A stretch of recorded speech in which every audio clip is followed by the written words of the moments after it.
Welcome to this mindfulness yoga session. We begin by lying on the floor with our knees bent and our feet on the floor, semi-supine.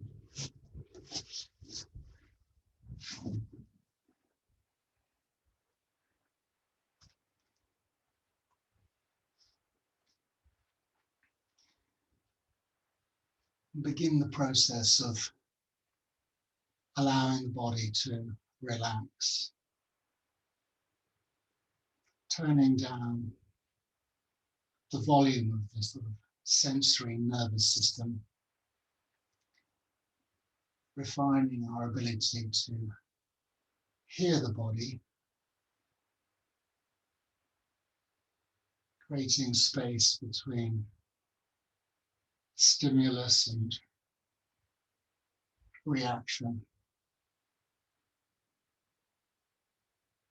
By creating that space, we tend to be less reactive and more responsive. So that starts with recognizing patterns of tension that you're holding in the body. So start by giving weight to the floor.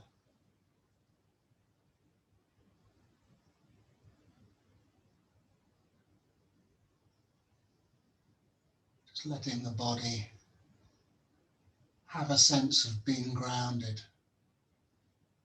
committing yourself to the floor. We spend so much time thinking, often going around in circles. I'd like you now to sense, be aware of your sort of proprioception indicators, the sense of touch between the underbody and the floor.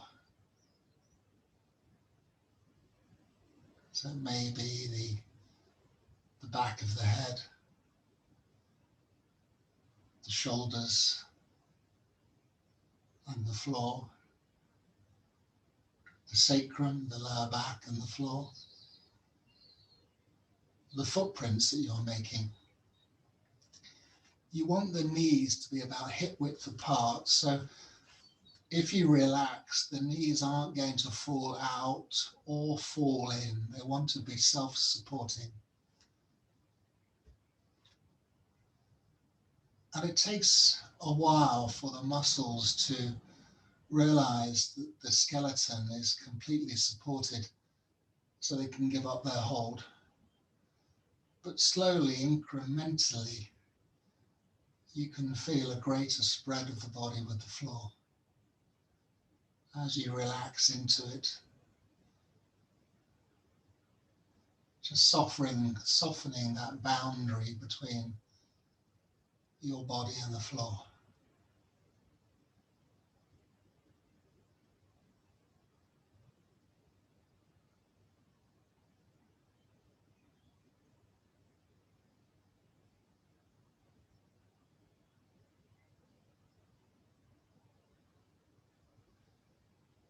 So let the face relax. Often we carry tension in the face. So let the forehead be wide. Let the eyes be relaxed and sink into the sockets. Eyes generally closed. The mouth, have a sense of spaciousness in the mouth. Maybe just stick the tongue out a few times. The tongue is a big muscle and it affects the jaw. So just allow the jawline to relax. Maybe the face, the mouth will be slightly open. We often wear a sort of mask. So just allow that mask to go.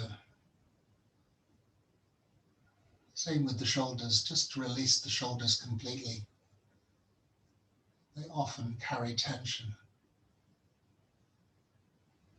And the tummy, that area below the navel. Just allow that fluid-filled area just to relax into the floor.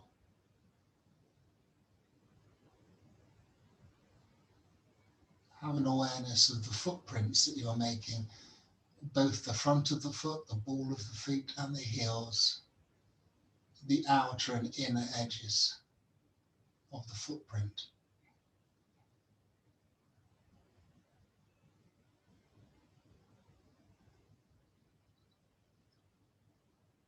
So some people call yoga the art of relaxation,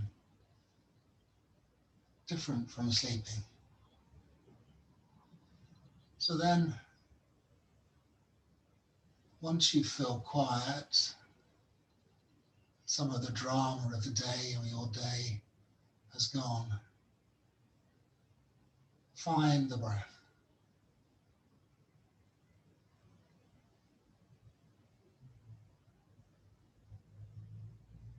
So just let the breath be uncomplicated. Don't try and change the breath in any way.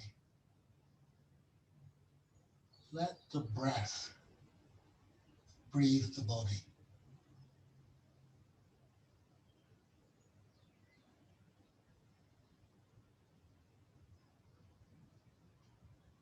Have a feeling for where the breath lands.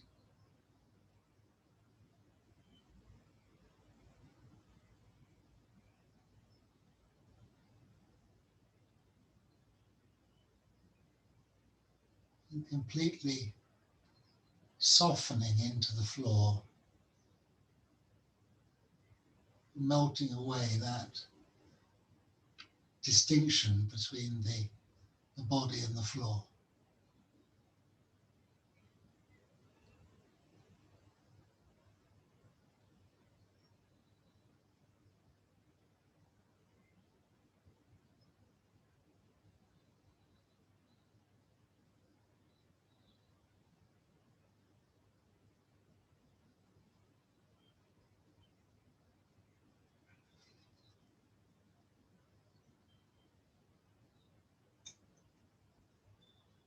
And then stretch away the right leg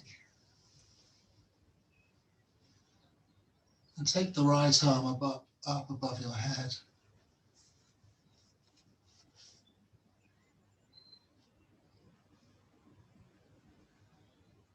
And relax the right side of the body. Just maybe let the right foot flop out.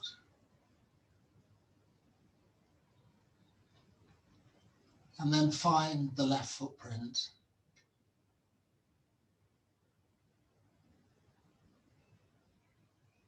And gently press into that left footprint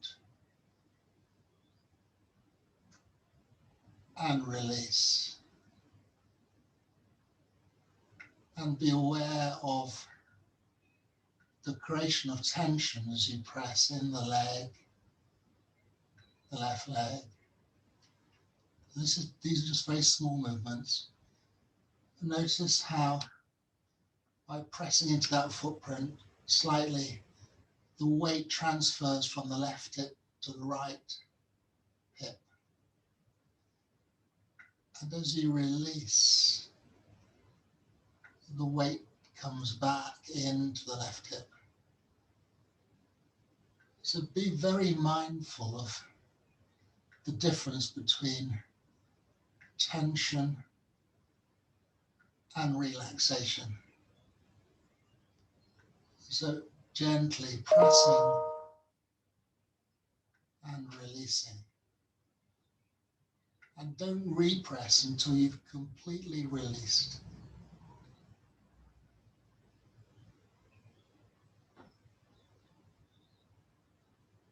So there's no striving here. All the movement we're doing should be comfortable, steady, and relaxed. There's no end result. This is about frame by frame awareness. So as you press and you notice the chain reaction in the right side of the body,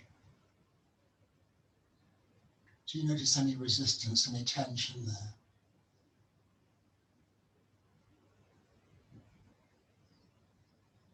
Do you notice any blocks of tension in the hip, the lower back of the right side. Same with the face. As you press, do you notice how that effort is reflected not just in the right hip, but the tummy, the shoulders, and even the face? How's the breath? Just notice the breath. What's the breath doing for you?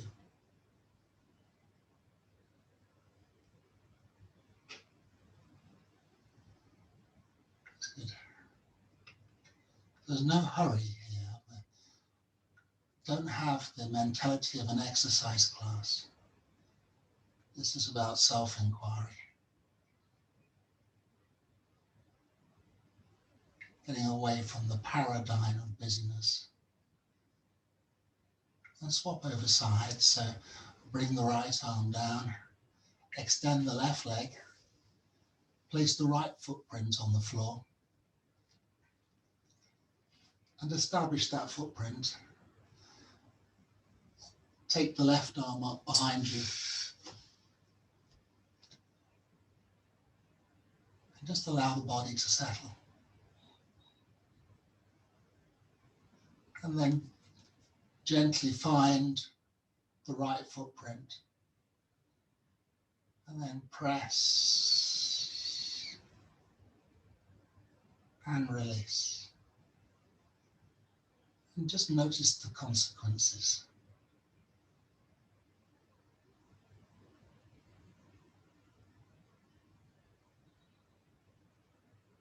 So the weight shifts from the right to the left. Can you make the movement smooth and comfortable?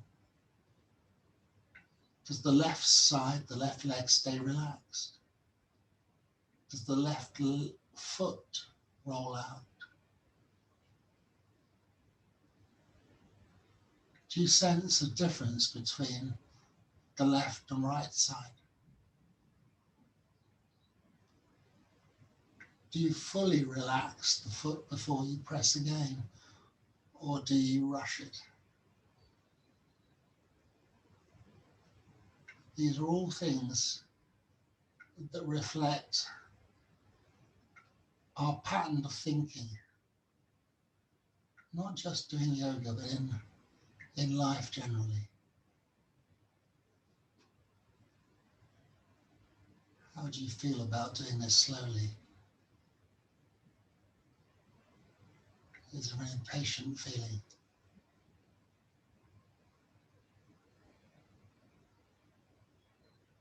That's good.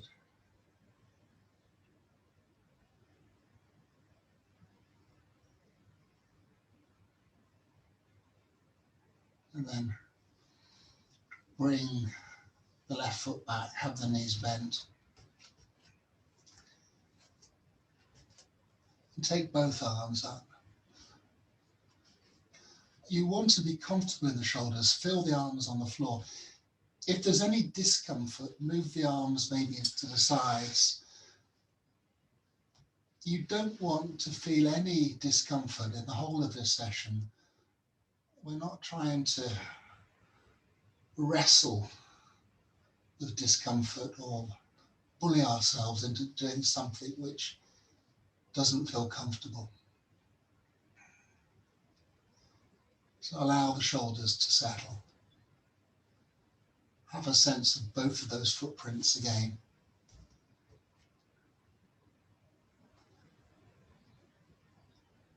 And find the knees, have a sense of the knees, and direct the knees towards the midline of the toes.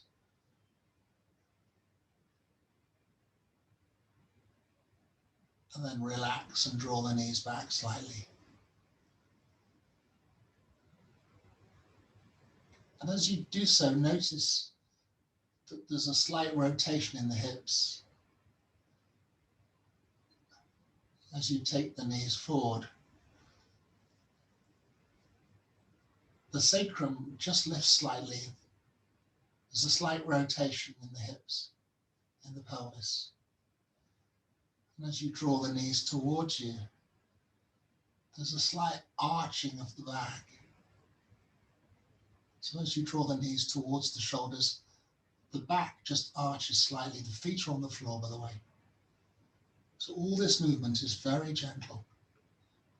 So as you take the knees away towards the midline of the toes, feel that you flatten the back against the floor, but the sacrum just lifts slightly. And as you relax and draw the knees back, there's a derotation of the pelvis and an arching of the lower back. You can always put your hand on the knee just to feel it.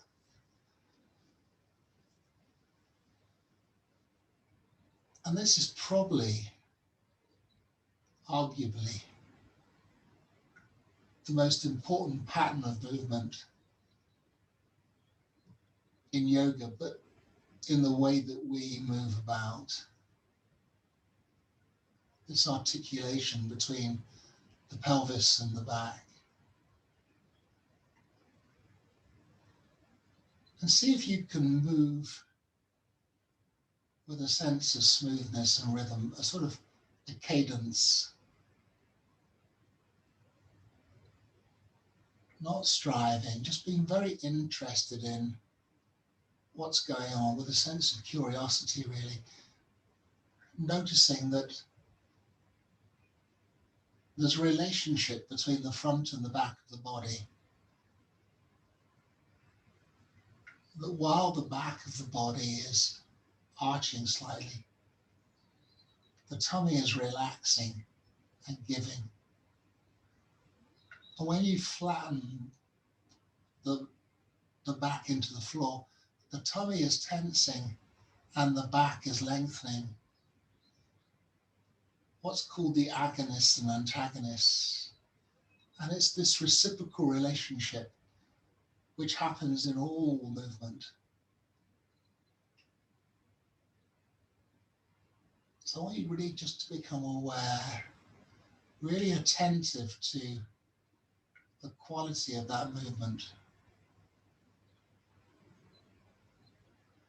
And the more you repeat this, the smoother the movement becomes. Notice how you're working into the feet.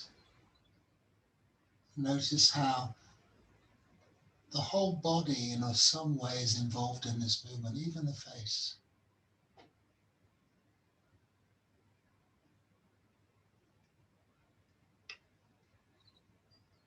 So lots of yoga in the way I teach it is repeated, like we're learning an instrument. Boredom shouldn't set in because we're just being very curious about what's going on here. We're not looking for big dynamic movements.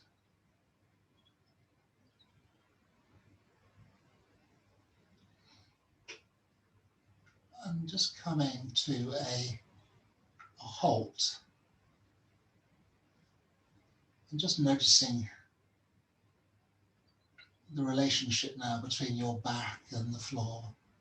Just finding your default resting place.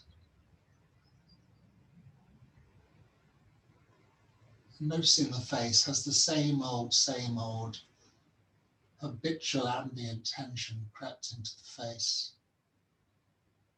Or is it still relaxed? Can you still be aware of the footprints? Can you still feel the breath landing gently? Or has thinking taking over again, which it tends to do? And then pressing, letting the weight of the lower legs go into those footprints. And slowly pressing down into the footprints and lifting gently the pelvis off the floor. And then slowly, as if you're landing or lowering a baby down, gently land the back again down.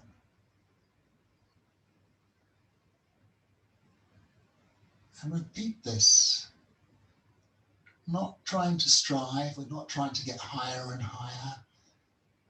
You could stage post the lift. You're just aware of the frame by frame and movement as you come into what's called bridge. Does the footprint remain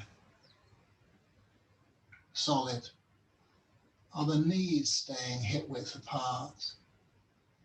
Can you land each vertebrae one by one?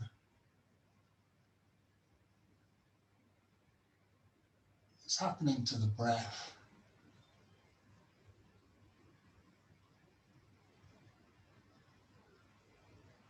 See if you can keep the upper body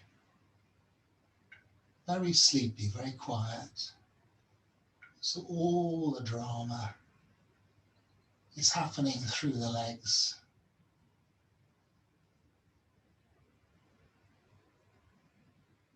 Can you get a smooth rhythm going here?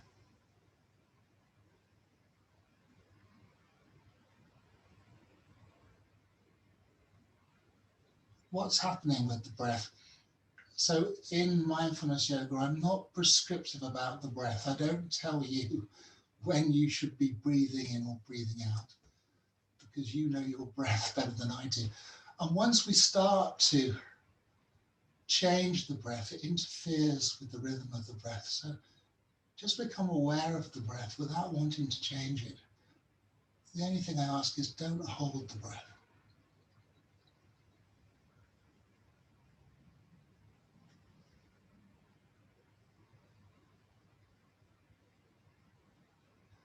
Just finishing the last one.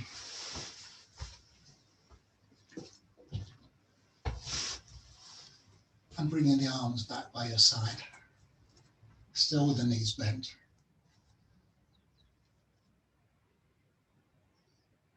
And just notice how you feel beyond the sort of proprioceptive indicators, so beyond a sense of grounding, beyond a sense of the space around you. Have a deeper sense of how you feel.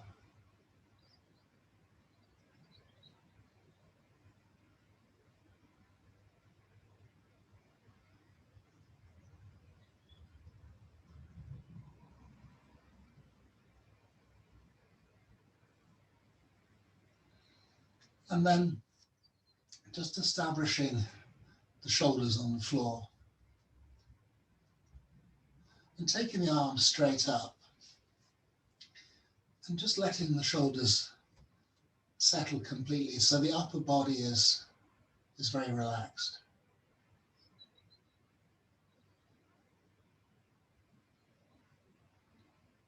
Face quiet. And then draw the knees in towards your chest.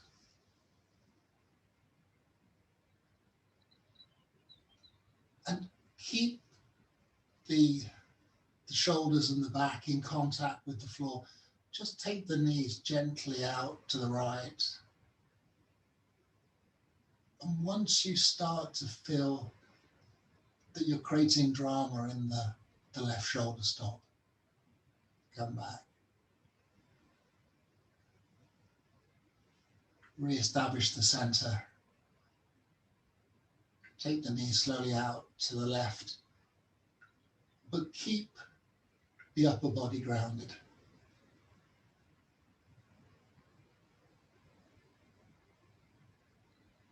So you're just moving a few inches. This is a rotation of the lower body, keeping the face and the shoulders and the upper back relaxed and in contact with the floor.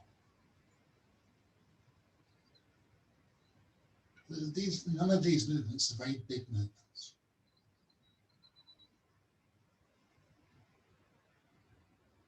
That's good.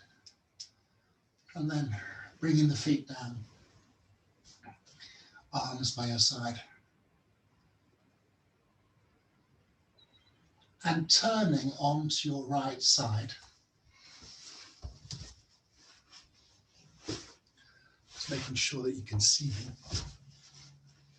Have your knees at right angles. You may want to put a block under your head. What we're trying to do, we want to have a slight neck bend, side bend, that's okay. But if you feel it's uncomfortable, then put a pillow or a block under your head.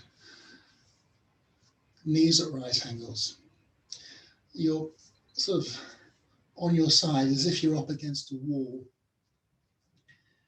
And with all yoga poses, or all mindfulness yoga poses, we want to find a quietness before we do anything else. We want to let the body settle completely. So the head is relaxed. You can feel the lower ribs on the floor. The breath is easy. If you start a yoga pose by being tense and striving, then the chances are that will continue. So we want all movement to be considered, comfortable, steady and relaxed. This is a rotation of the upper body. But we'll start by just reaching the left arm forward a bit and back. So the movement is really in the arm and the hand and in the shoulder blade. So no big movements here, just gentle movements forward and back.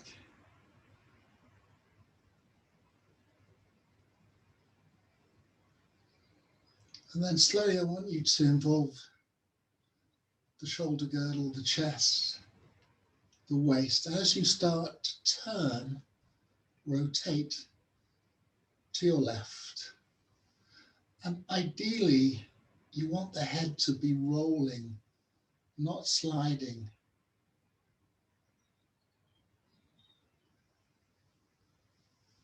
And we start to turn the body towards the left. And if you find that the left knee has a tendency to lift up, then that's fine. Don't try and keep it down. If you find any stiffness, then respect it. Don't push through it. So what we're doing in this pose, really the objective is to find stiffness, to notice it if it's there. So I'm going to start to turn over towards my left. I'm not taking my arm up like a windmill. I want the arm just to feel the body as you reach the left arm over towards the left. Turn your head to the left, bring the left shoulder down, and just stay for a moment. Just notice how there's a constant change of sensory perception here. Things are changing all the time. Nothing stays still. The breath is changing. The body is relaxing. And then slowly, frame by frame, rewind the movie and start to come back onto your right side.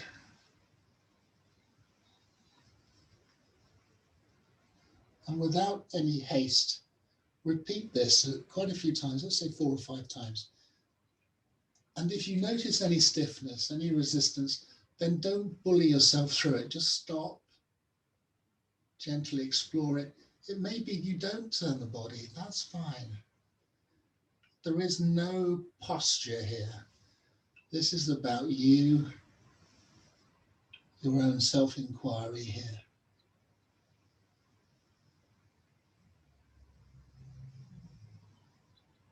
What you discover.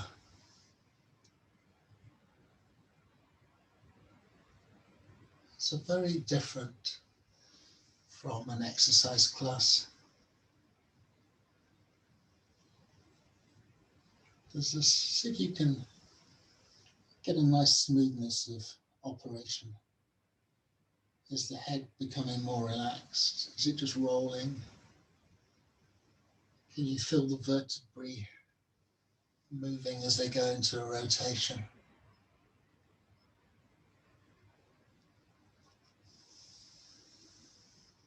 Good. So just finish the one you're doing and come to lie back on your right side in the starting position.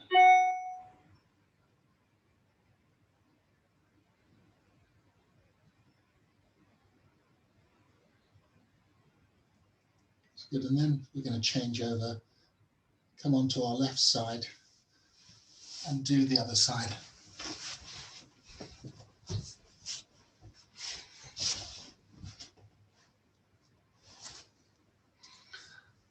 So again, knees at right angles. Just going to move back so you can see my hands. Still can't see them, can you? I think so. Okay, so again, allow the body to become quiet and relaxed.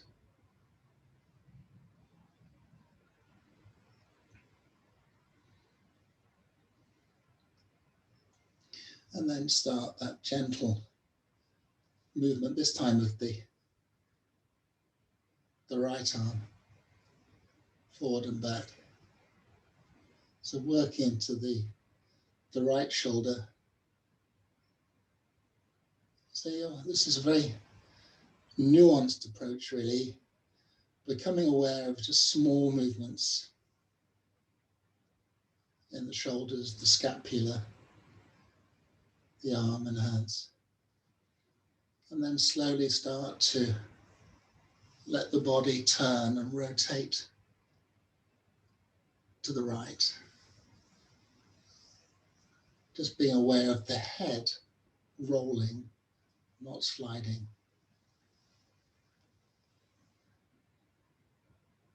And again, if you notice any roadblocks, any resistance, then don't push your way through them. Just explore them, go to the edge of them, maybe with a sense of curiosity that they're there for a reason. Maybe history, what's happened in your shoulders, maybe tension that you're carrying. So slowly start to incrementally make your way over to the right side. And you may notice the difference between the right side and the left side as you come back again. Don't try and force that right knee down. If it lifts, let mine lift just to show you, then that's fine. So there's no thing to be achieved. There's no posture that I want you to get perfect. This is just you exploring what's happening in your body.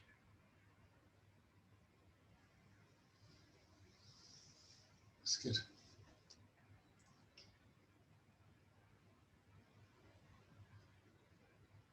So come back to the start position.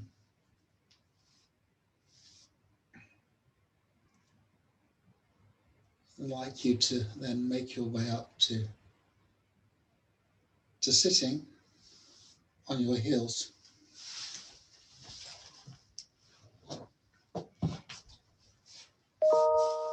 And then coming into child pose. So have the knees, you could have the knees slightly parted. Have a sense of the forehead making contact with the floor, the elbows, the knees and the ankles and the hips. So the proprioception indicates us the being mindful of this felt sense of grounding the body. How does it feel?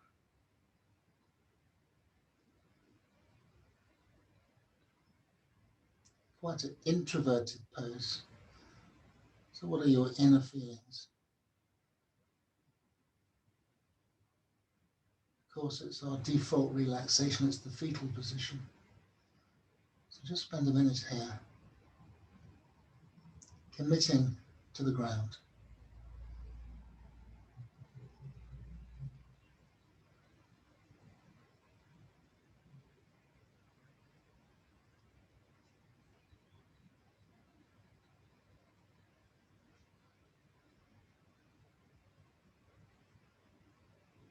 So just noticing thoughts and feelings you're having, especially if you're used to working in an exercise class much faster.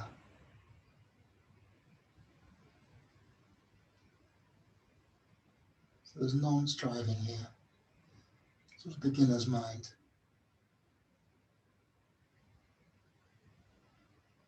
And then I'd like you to come onto all fours.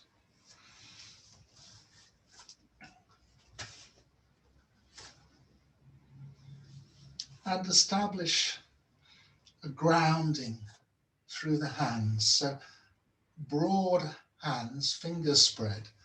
Hands are shoulder width apart. Knees are below your hips. Ankles, feet are flat. So establish that sense of grounding. Commit to the floor as you've done in all the other poses. Have a sense of where your chest is. Often there's lots of history involved in our chest and our shoulders. So let's just explore the position of the chest. Without bending the arms, just allow the chest to collapse down between the arms. So it feels unsupported.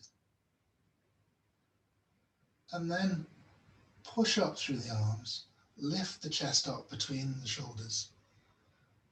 So you lift up towards the ceiling, so you feel over-supported. And then just go between those two extremes again. And then find a place in between.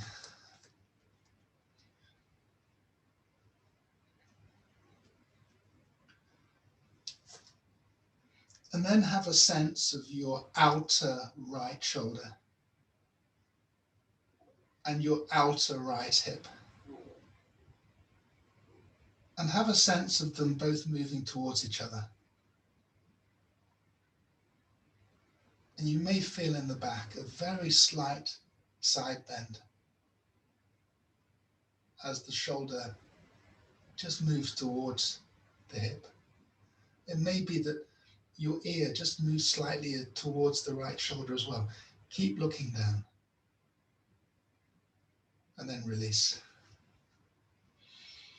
Have an awareness map in your brain. It's all about mapping, not about striving. So let your brain just map the outer left shoulder, the outer left hip. Plot a course between the two, and then allow the left shoulder just to move slightly towards the left hip. So you're creating a side bend in the opposite direction.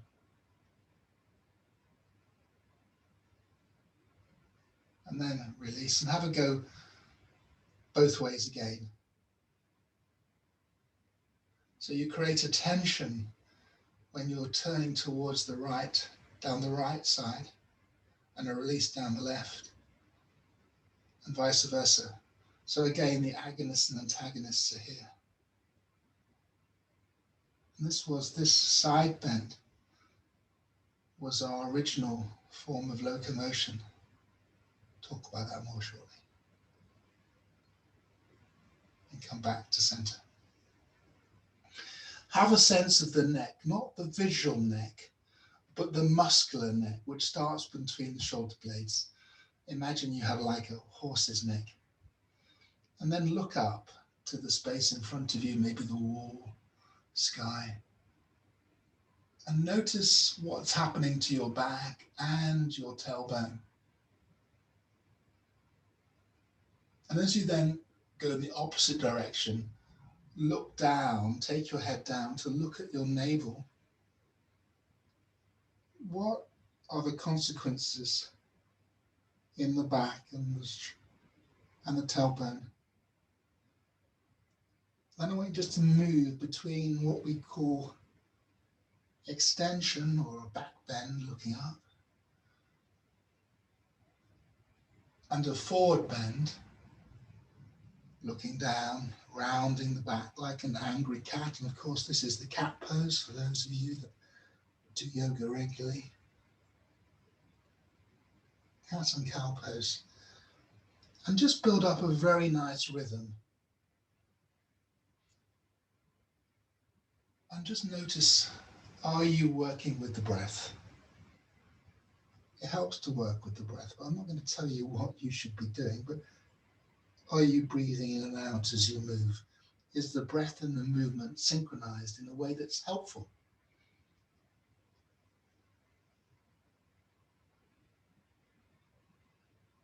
I'm going to do one more.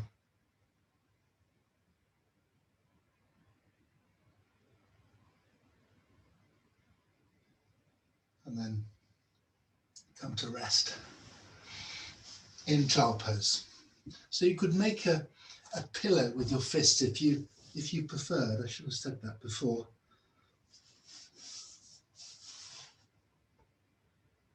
And just commit yourself to the ground again.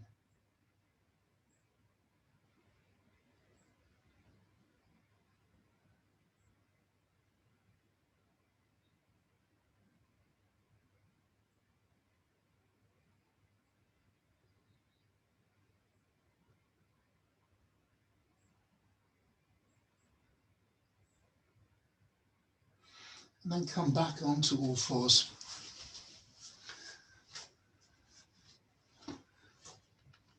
And find those handprints again. Just moving back so you can see me. That's good. So establishing those handprints. And then bending the right arm, bringing the elbow down, right hand on the floor. The left arm stays straight. And then gently turn your head to the left and let the chest join in. So don't just turn the head only, let the chest also be involved in this rotation. So you're turning the head 90 degrees to the left. And then come back to center with the head and the chest. Straighten the right arm, bend the left arm. Turn the head this time 90 degrees to the right. Let the chest join in.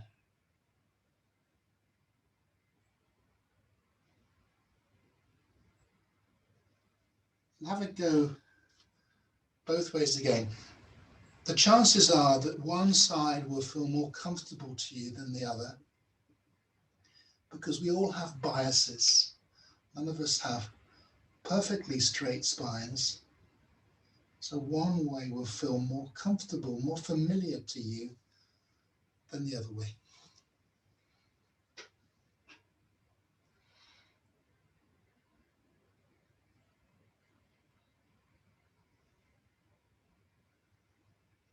It's good. And then come to sit on your heels.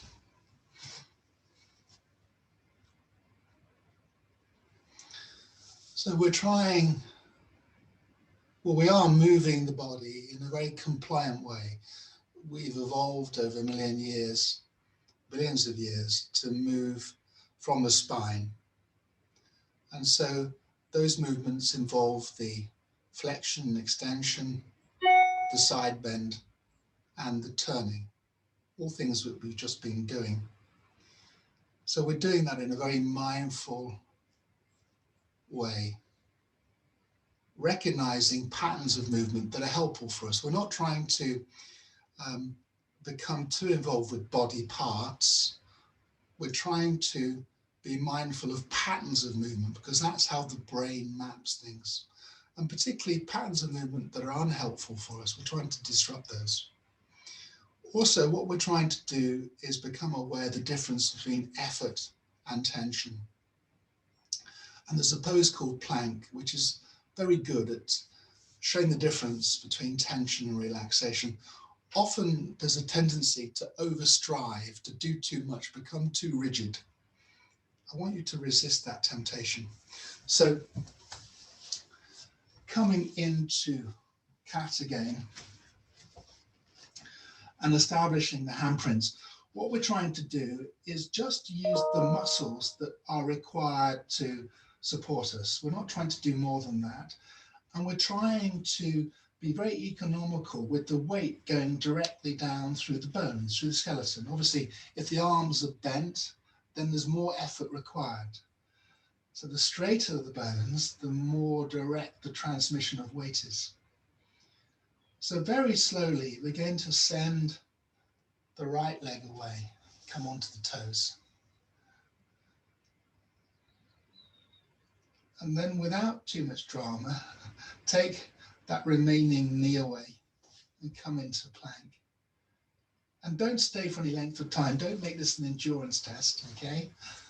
And I want you to notice how there's a sudden transition. The moment you take away that remaining knee, then suddenly effort is involved in the whole body. But can you just minimize the effort? Can you relax the face? Is the breath easy? Or are you overreacting? Often in life we tend to overreact. So can you find a place that's comfortable? Does the hips stay, pelvis stay where it is? Is the nape of the neck parallel to the ceiling? Is the face relaxed? So don't strive to do more than is what's comfortable. Remember, I do this a lot, so I could stay for some time, but it may not be the case for you. But I want you just to not think about this as a posture, more about the difference between tensing the body and relaxing the body. Plank pose. So have a couple of goes in your own time.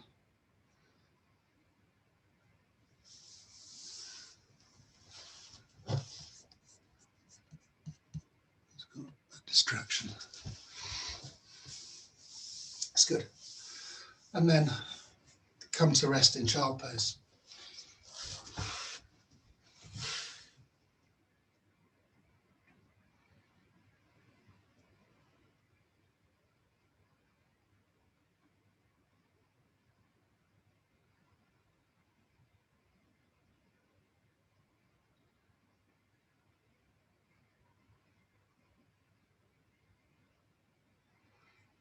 And then come back up. Take your hands slightly further forward and have a wider space between the hands. We're going to come into face up dog. We're going to do two of the most popular yoga poses, face up dog and face down dog. This is all face up is a bit similar to Bhujangasana. So I'd like you to arms stay straight, swing the chest forward and let the pelvis come down. But don't force anything, just visit, okay? If you feel any discomfort, particularly in the lower back, then don't do this. We'll just visit it very, very gently. And we're releasing the pelvis here. But if we also start to look up, can you feel how the upper back starts to go into extension? Not just the upper back, but there's a feeling of straightening the spine all the way down the neck into the hips. But as I say, you just do this in a way that's comfortable for you, not staying too long in any pose, because generally in life, we don't stay in positions for long periods of time. You're just visiting. So have a feeling for the upper back going into extension or straightening, often the antidote to slouching. And the more you visit this, the more relaxed the pelvis becomes, the more the tummy just relaxes slightly and lets the pelvis come down.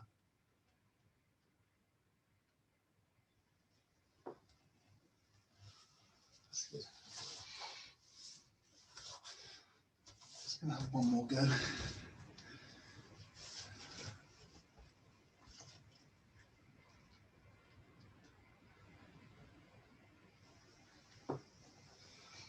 And then come to rest in child pose, which is a counter pose in that what we're going to do now in child pose is round the back, which is very different from the straightening of the back that we just did a moment ago.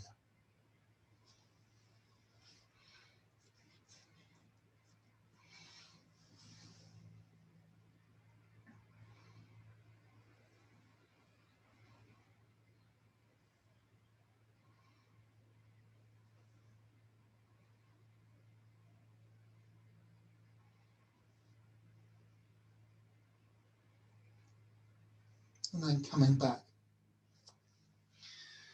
to sit on your heels.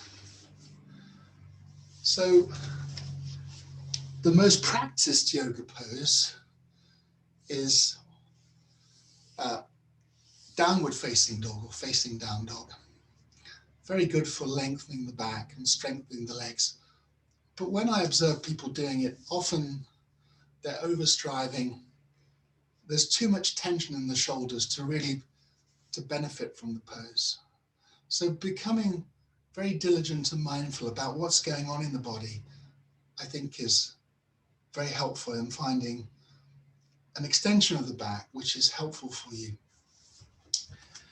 So we're going to start by just tucking the toes and just leaning the body backwards and having a knowing sense of connection through the hands. So the hands are wider than the shoulders.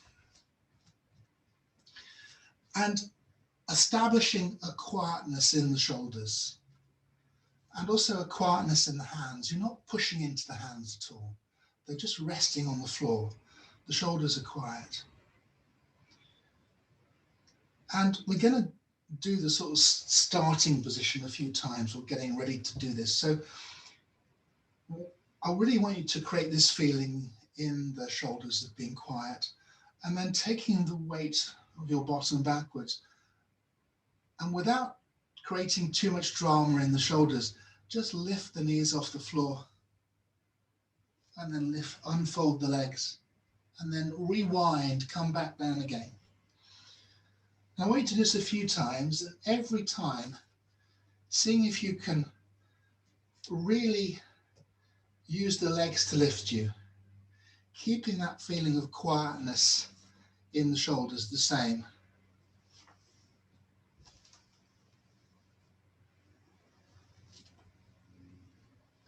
There's a slight bit of tension, but you're trying to keep it to a minimum. What you don't want to be doing is coming into a sort of plank.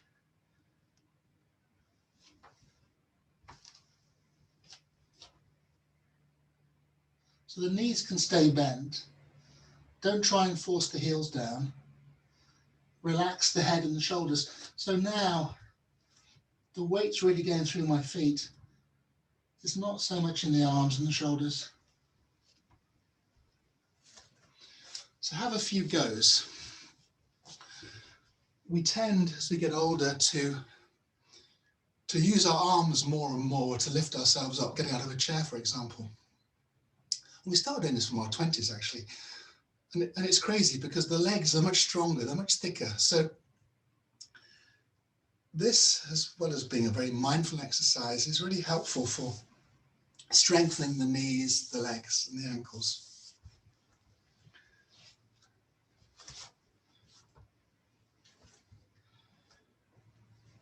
I'm going to just have one more go. Come up to standing in a moment.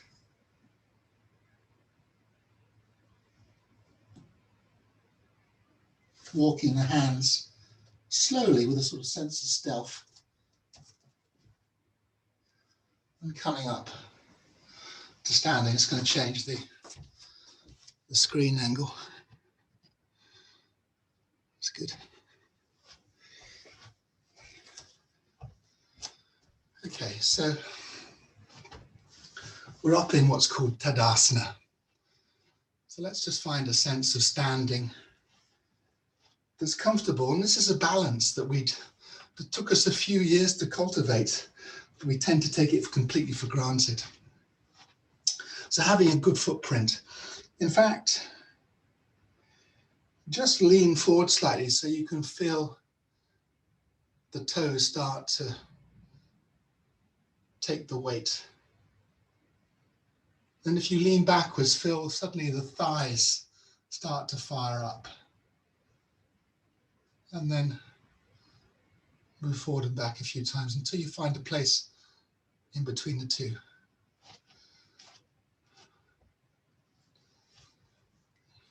And then take the weight into the outside edges of the feet.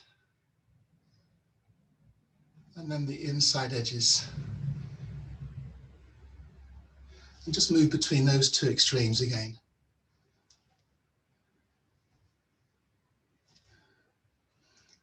And then find a place that's not any of those, it's in between them all, okay?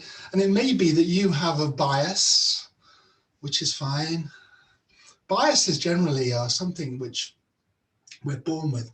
And they're not a problem until we can't move in the opposite direction to the bias. Then they become a problem. Like somebody that becomes very rounded. It gets to a point where they can't straighten themselves up. So becoming aware of biases is the first step in disrupting them, really. So often we're tense in the legs, so just draw the kneecaps up if you can, and then relax them.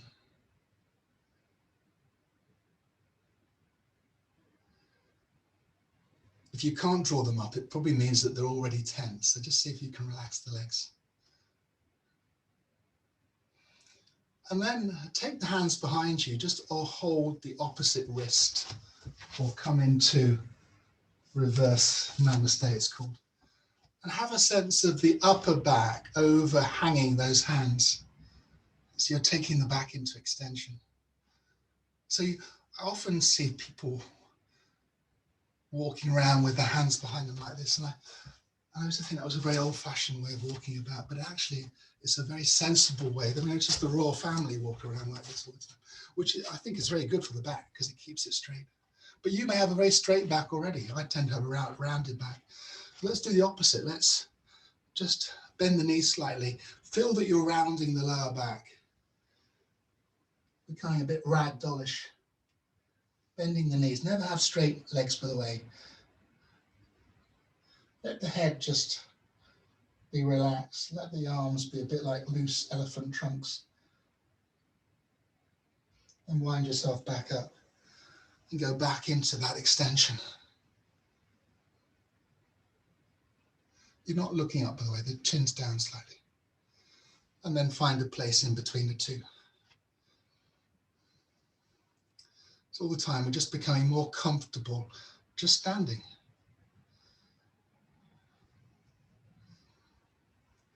And then having a wider stance. And just letting the right arm just to inch down the right leg and come into a side bend. And giving permission for the hips to be involved in this movement as you move from side to side. Now, I mentioned earlier that this was our original form of locomotion. So many millions of years ago, before we had legs and arms, this is how we got about. And if you look at reptiles and snakes, this is how they get about, fish, for example. So this side bend, actually, to me, it feels more comfortable than a forward and back bend, which came later. So before we became bipedal, this is how we moved about. And you can notice how as you come down one side, the other side lengthens, and the other side tightens, and vice versa. So you've got this reciprocal relationship, and it needs to be working together. You need to be, and it's good for us to become mindful of that now, if that's not happening for you. You're not going to change it. It may take some time to change, but it'd be good for you to notice. In the same way that if you have habits of thinking that are unhelpful, you're not going to change them instantly, but just starting the process of noticing them is liberating in itself. And of course, you can now involve the shoulders and make it more like a proper yoga pose. By the way, I don't do any yoga exotica.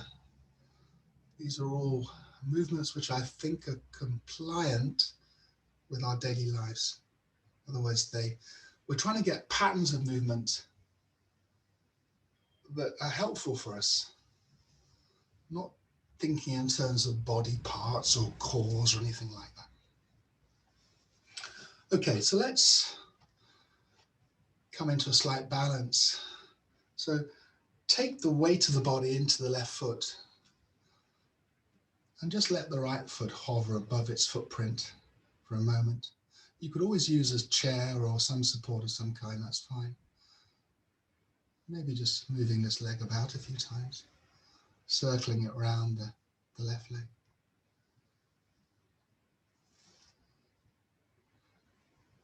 So balancing, you have to be very aware what's going on. Also, it's affected by the light, and if you're not sure about that, just try doing this with your eyes closed.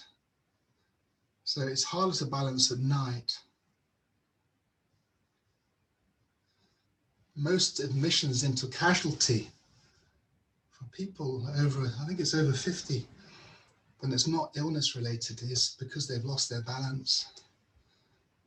And we tend from our mid-20s to start losing strength and balance, but it's never too late to correct it.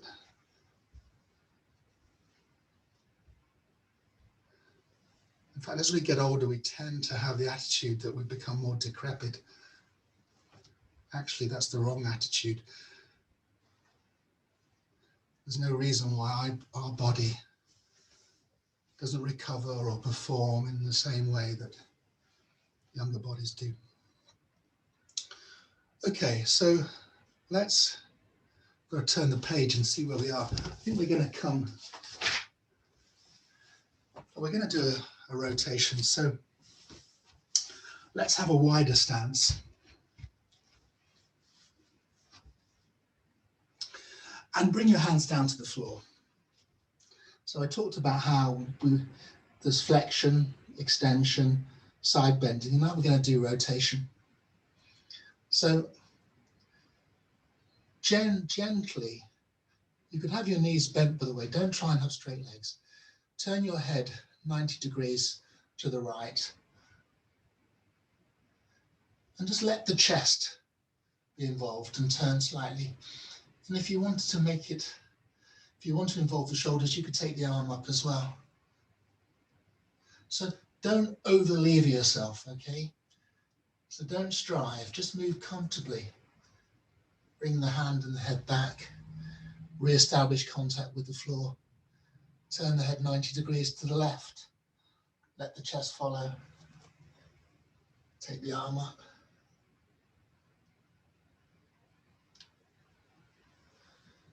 And do this slowly at a pace that's useful for you in terms of you being aware of what's going on in a sort of very mindful way. Can you get a smoothness of operation?